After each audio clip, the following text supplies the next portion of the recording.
सबसे पहले तो ये न्यायालय की तरफ से आया हुआ ये आदेश है।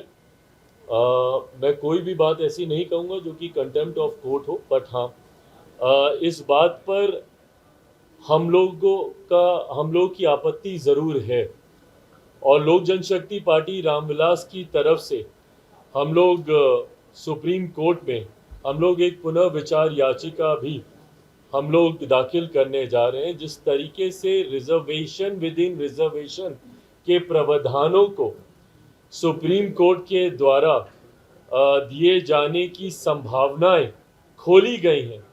पहली बात तो जब अनुसूचित जाति की बात आती है, इस बात को मैं स्पष्ट कर दूं कि अनुसूचित जाति में ऐसी जातियां हैं, ऐसी कास्ट को स्केड्यूल किया गया है संविधान में जिनका आधार अनटचेबिलिटी रहा है। शेड्यूल कास्ट का आधार कतई और कभी भी शैक्षणिक व्यवस्था नहीं रही, उनका आधार कभी भी आर्थिक नहीं रहा, इसका आधार हमेशा से अनटचेबिलिटी ही रहा है।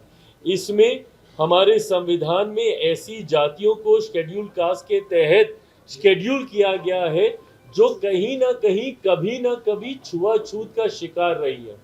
तो ऐसे में रिजर्वेशन विद इन रिजर्वेशन का कंसेप्ट शेड्यूल कास्ट में आ ही नहीं सकता।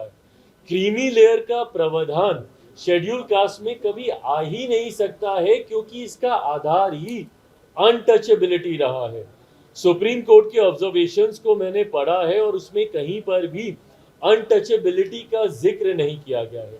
भाई आज की तारीख में भी ये उदाहरण हम लोग को देखने को मिलते हैं कि एक दलित समाज से आने वाले युवा को ही घोड़ी पर चढ़ने से रोका जाता है, एक दलित समाज से आने वाले परिवार को मंदिर में प्रवेश करने से रोका जाता है। कई ऐसे उदाहरण हम लोग के सामने हैं जहां पर संपन्न लोग भी जो कहीं ना कहीं समाज में एक अच्छी पहचान बना चुके हैं, वो लोग भी जो दलित समाज से आते हैं जब मंदिर में जाते हैं तो मंदिर धुलवाया जाता है। तो आज भी इस तरीके के भेदभाव को प्रैक्टिस किया जा रहा है। तो जब भेदभाव छुआछूत के आधार पर हो रहा है, ये भेदभाव कहीं शिक्षा के आधार पर नहीं हो रहा है, ये भेदभाव कहीं आर्थिक दृष्टि से नहीं हो रहा है कि भाई आर्थिक तौर पर आप सक्षम हो गए तो अब कोई भेदभाव नहीं होगा। जैसा मैंने अपने उदाहरण में बताया कि कई ऐसे बड़े नाम भी हैं, मैं नाम नहीं ले रहा, आप सब उन नामों को भी जानते हैं। कई ऐसे बड़े नाम भी हैं जो अगर किसी मंदिर में चले जाते हैं तो उसके बाद उस मंदिर को गंगा जल से धोया जाता है। तो ऐसे उदाहरण आज की तारीख में भी देखने को मिलते हैं। तो जब ये उदाहरण है तो ये दर्शाते हैं कि ये जो भेदभाव हो रहा है ये आपकी आर्थिक दृष्टि पर नहीं हो रहा या आप कितने कामयाब हो गए हैं अपने क्षेत्र में उसको लेकर नहीं हो रहा। ये इसलिए हो रहा है क्योंकि आज भी छुआछूत को मानने वाले लोग हैं। और शेड्यूल कास्ट का जब मैंने जिक्र किया, इसमें उन्हीं जातियों को इसमें रखा गया है जो छुआछूत का शिकार कभी ना कभी कहीं ना कहीं समय के किसी दौर पर रही हैं।